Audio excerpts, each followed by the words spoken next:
Mummy వాళ్ళు పెట్టుకుంటారు. Mummy వాళ్ళు, అక్క వాళ్ళు, చెల్లి పెట్టుకుంటారు. అబ్బాయిలు పెట్టుకుంటారు పూలు. అబ్బాయిలు పెట్టుకుంటారా? పెట్టుకోరు.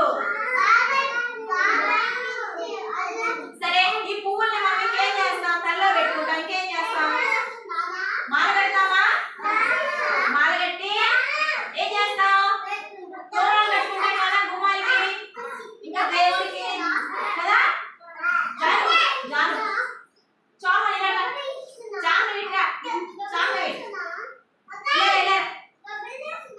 సరే, పువ్వులు అన్నా చూడండి. పువ్వులు ఇంకేం చేస్తాం మనం? దేవుడి గుడికి అట్లా చేస్తాం కదా. ఇంటికి పండుగలకి, ఫంక్షన్స్ కి ఇంటి ముందు వేసుకుంటాం కదా. మీరందరూ బాగా నాన్న.